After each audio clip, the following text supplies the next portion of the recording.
안녕하십니까, 하석터입니다.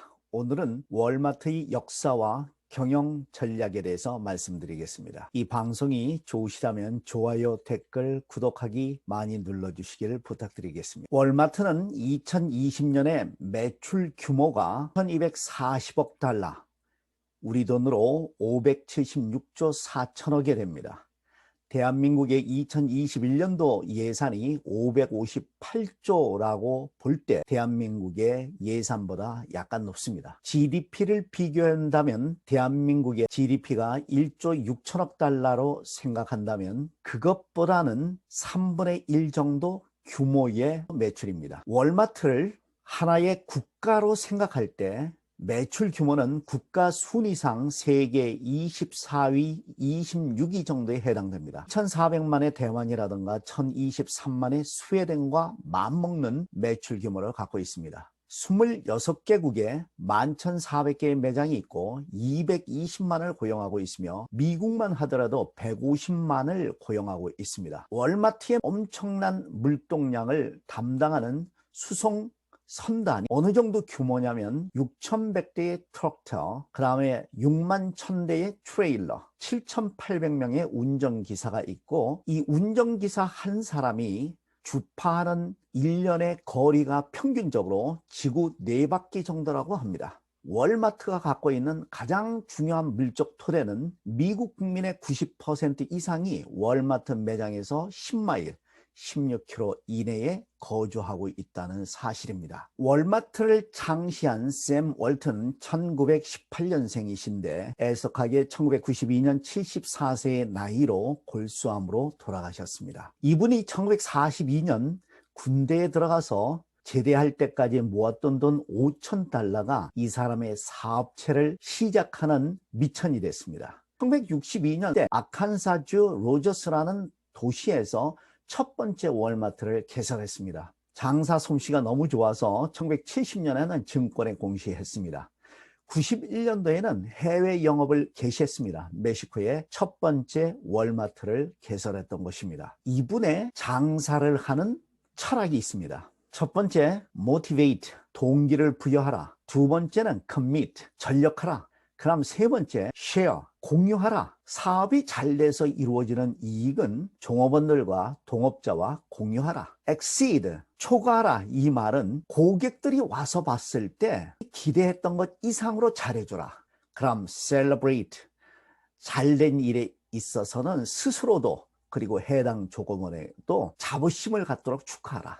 느긋한 마음을 갖고 웃어서 넘겨라. 여섯 번째는 컨트롤, 비용을 아낄 건 최대한대로 아껴야지 경쟁 업체와의 경쟁에서 이길 수 있다는 겁니다. 일곱 번째, communicate, 의사소통하라. 종업원은 물론이고 고객과 사업자들과 동업자들과 의사소통을 충분히 해서 내가 맡고 있는 일에 대해서 상대방에게 충분히 납득이 갈 수 있도록 하라. 여덟 번째, appreciate, 제대로 평가해주라. 아홉 번째, swim upstream은 강물은 흘러서 하류로 가지만 꼭 하류로 가는 것만 생각하지 말고 상류로 치닫을 생각을 하라. 거기에 틈새 시장이 있고 기회가 엄청나다는 겁니다. 전통적인 사업 방식을 깨부수라. 마지막으로 경청하라. 고객들의 말도 경청하고 동업자의 말도 경청하라.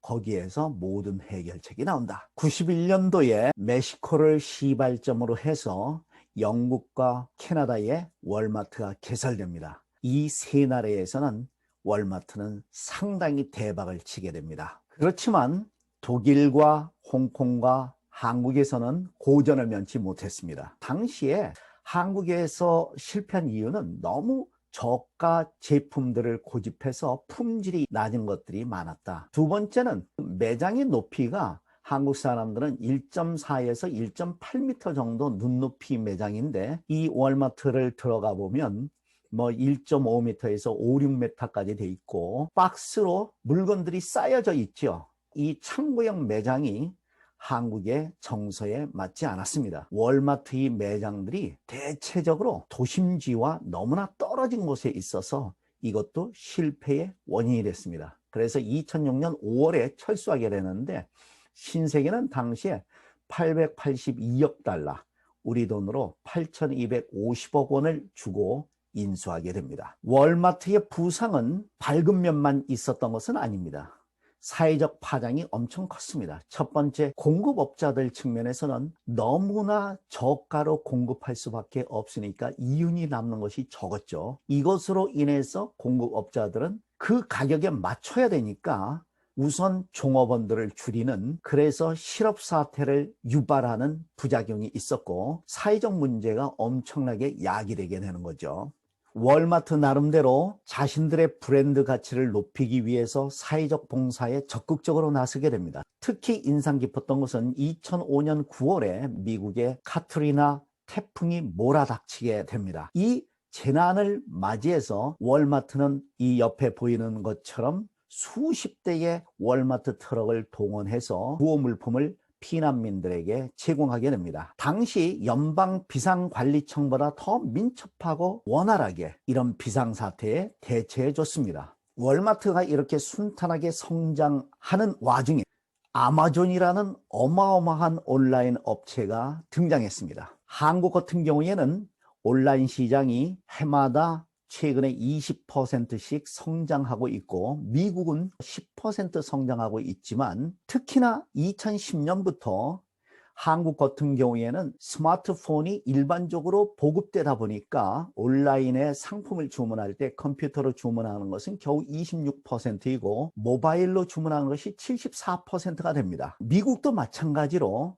월마트의 1년 성장률은 1.8에서 2%에 지나지 않는데 아마존은 무려 20%씩 성장하고 있습니다. 그렇지만 지난 10년 동안의 주가를 볼 때 월마트가 떨어지지 않는 이유가 있습니다. 월마트 수입의 56% 정도가 식료품, 고기, 채소, 과일 정도가 차지하고 있습니다.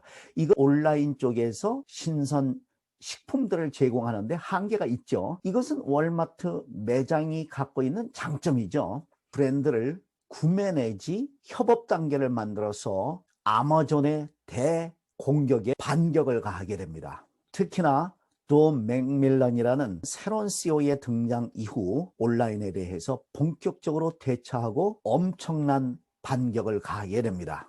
월마트는 아마존에 대비해서 월마트 플러스라는 그런 온라인 시스템을 구축해서 예를 들어서 직장인들이 퇴근하기 2시간 전에 월마트에 모바일을 통해서 상품을 주문하면 퇴근길에 들려서 자신의 자동차에 챙겨서 귀가하는 그런 시스템을 구축했습니다. 1년에 98달러만 내면 이 회원 가입이 가능했습니다. 여기에 아마존도 아마존 프라임이라는 제도를 통해서 신선 제품 같은 2시간 이내에 배달해주고 또 당일에 배달해주는, 여기는 1년에 79달러 정도의 회비를 바꿔서 운영했습니다. 월마트와 아마존의 그 대결은 이제부터 더욱더 치열해질 것입니다. 한국도 쿠팡이 2010년 8월에 오픈해서 2013년에 법인을 설립했고 한국의 온라인 시장도 2017년에 78조였던 시장이 2020년에 무려 133조가 됐습니다. 또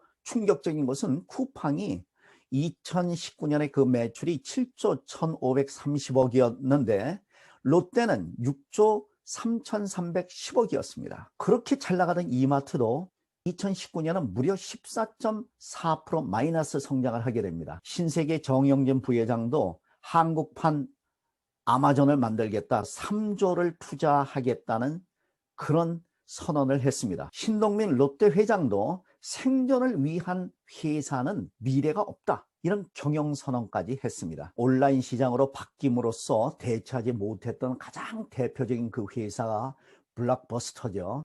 비디오를 전 세계적인 가맹점을 가지고 있고 그렇게 잘 나가던 블록버스터가 넷플릭스가 등장하고 나서 5년 후에 파산됐습니다. 지금 유통업은 온라인이 대세이지만 그래도 물질적 토대가 대단히 경쟁에 있어서는 중요합니다. 앞으로 예를 들어서 코로나가 끝나게 된다면 자유의 공기를 마시기 위한 쇼핑객들이 매장으로 많이 들이닥칠 겁니다. 앞으로 관건은 무엇이냐면 지금부터 온라인과 오프라인의 진정한 싸움은 시작될 것이고 소비자는 어디를 선택할 것이냐면 배송을 가장 편안하게 해주는 곳이 어디냐. 재래시장이라든가 자영업을 운영하고 있는 분들도 앞으로 배송에 있어서 고민하셔야 됩니다. 배송이 모든 유통과 소매점들의 전쟁터가 될 것입니다. 쿠팡과 롯데쇼핑, 이마트의 전쟁은 지금 끝난 것이 아닙니다. 전쟁은 지금부터 시작입니다. 여기서 승리하는 자는 누가 승리할 것인가? 그것은 스타벅스 하워드 슐츠가 얘기한 대로 Put your heart in it.